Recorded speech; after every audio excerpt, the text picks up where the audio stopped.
I think the fire sale is going to have to happen for the Panthers. Is there anyone untradeable?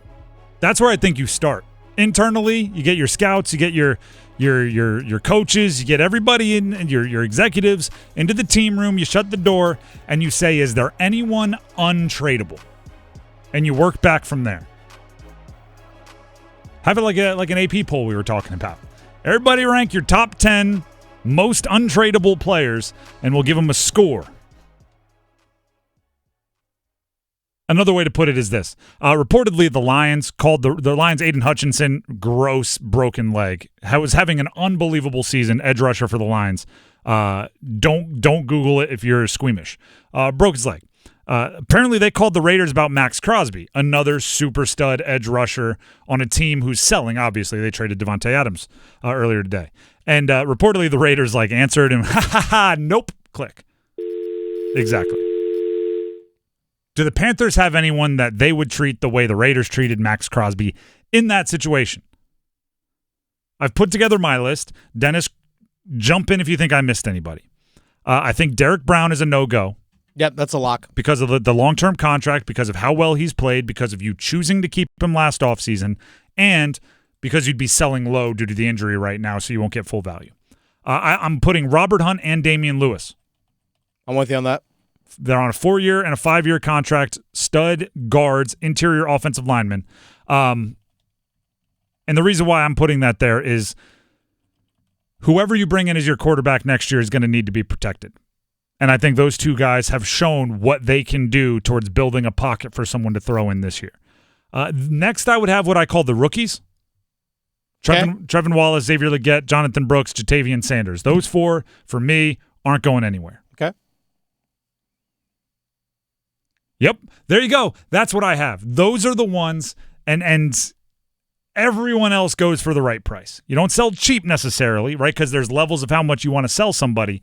But everybody else, if somebody makes the prices right, the right offer, you're sending them away. And that's not to say there aren't other good players. There's a very big difference between the untradeable players and the good players. Those are what I believe are the untradeable players. The good players who are remaining would be the Diontae Johnsons, the Chuba Hubbards, the Taylor Motons, the Xavier Woods, the Ashawn Robinsons. We could go on for a short amount of time more. Not an unbelievable amount of players there, but they can all be had for what I would consider a fair price. Those are players that you don't have to have your absolute socks blown off to trade. If we're being honest, even the ones that are on the untradeable list, if somebody wants to go stupid above and beyond, yeah, you'd trade them. Guess what? Outside of Patrick Mahomes, Josh Allen, Lamar Jackson, there might not be anyone that truly is no price on it. If when the Lions called about Max Crosby, they were like, no, and then on there they're like, 4 first-round picks. They'd have been like, oh, never mind. 4 first-round picks? I was going to hang up on you. Should have started with that. But I don't see anyone doing that for any of these players. So the ones that could be had for a fair price all fall into a certain category. They're either old, and I've explained this a bunch of times. If you're 30 plus, and you're Adam Thielen, are you going to be around when the Panthers are good? No.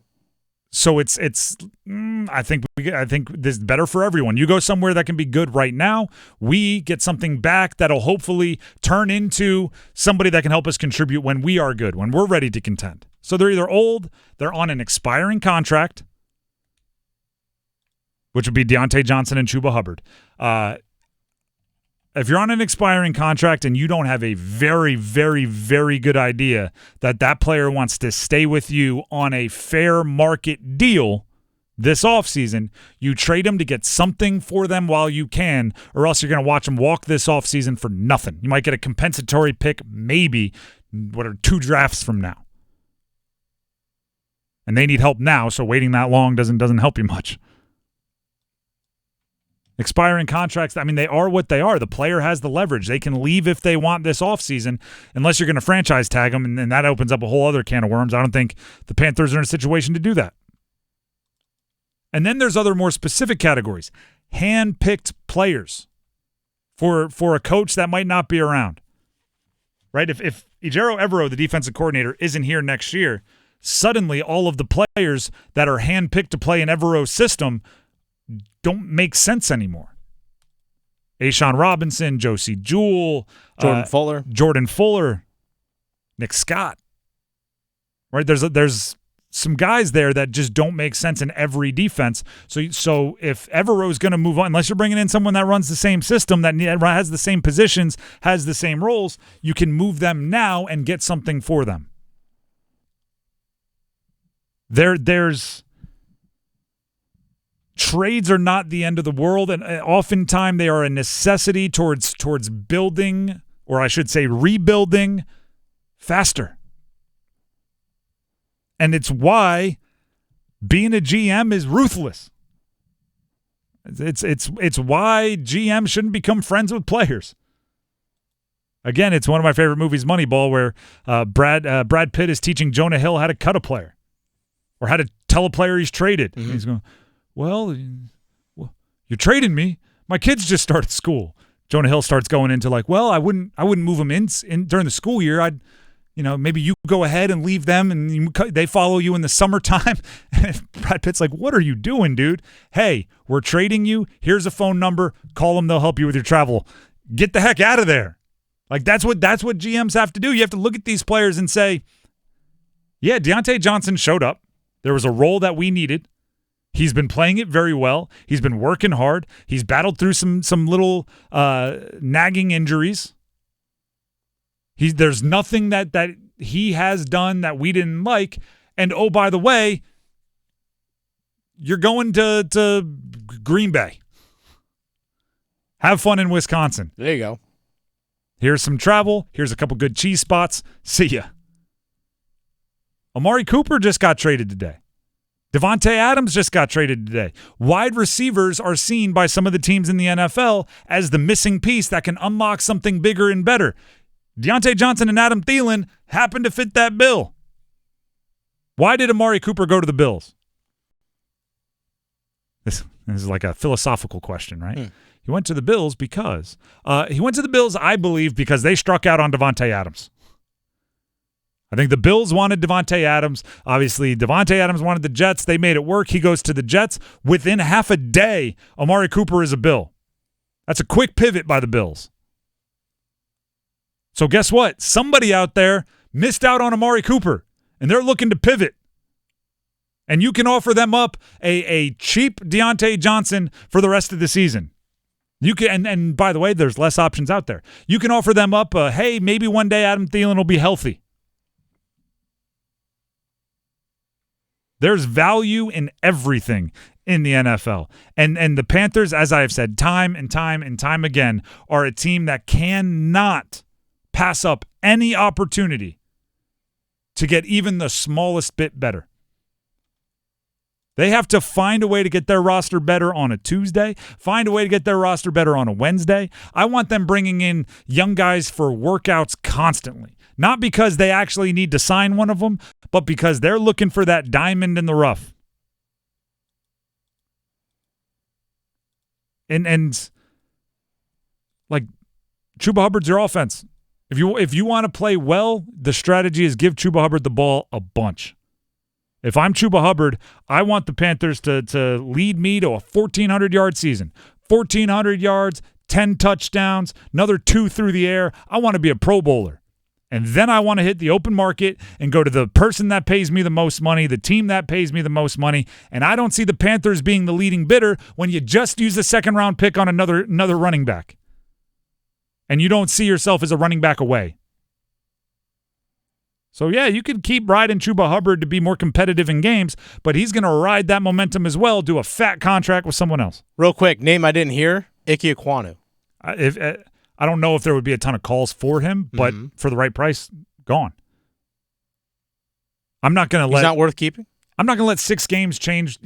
Like, there's some bad tape out there on Ike as well. Yeah, last season. But his rookie year was pretty good. Got progressively better every game. Yeah, I mean, and again, it'd have to be the right price. I'm not selling him for a third. I'm selling him for, if you want to pay me what a top 10 pick would garner on the open market for that team, I'm considering it. Because here's the thing. That's a premium position that's hard to fill. That's the reason why I ask. No, it's very much so. But it's. I'm trying to think of the way to say this. I think you might be able to get adequate tackle play plus for what you'd get from Ike Ekwonu. Especially coming into this year, the goal was to get adequate tackle play from Ike Ekwonu. And not to mention, he's about to be very expensive because this is year 3, which means he's eligible for an extension this offseason. Mm-hmm. And if you dilly-dally on that, it's gets even more expensive. And I doubt he's going to show up with like, well, it would be fair if I get like a mid-level starting left tackle. He's going to show up saying, no, I'm a top 10 pick. I've started just about every game since I got here. And you have to start to weigh that in. Like, by the way, I wouldn't mind Diontae Johnson sticking around and saying I'm going to I'm going to be the highest bidder this offseason. I really like Diontae Johnson. The issue I have is the wide receiver market has gotten so crazy that to be the highest bidder on Diontae Johnson might be $30+ million a year, and then I'm going, I can't do that with all these other holes on the roster. Ike Ekwonu might be the same thing. If he wants to hang around on like a reasonable deal, great. The issue is you look at like what Jawan Taylor or Orlando Brown are getting on the open market at tackle, and I'm going, am I going to pay more than that probably for Ike Ekwonu? Or can I get something for it and that is of value? It has to be a fair deal. Like, it's got to be a bigger deal. But then someone else can pay him all that money.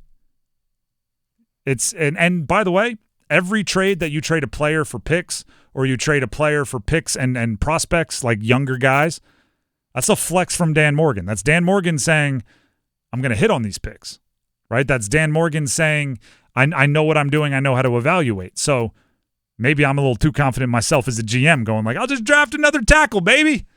I know what the big guys look like. Give me one with some tree trunks for legs. Dances like a bear. Oily hips. That's what they always say at the combine. Give me somebody with oily hips. I do like the idea of GMs. Like, by the way, like that's what the Bears did.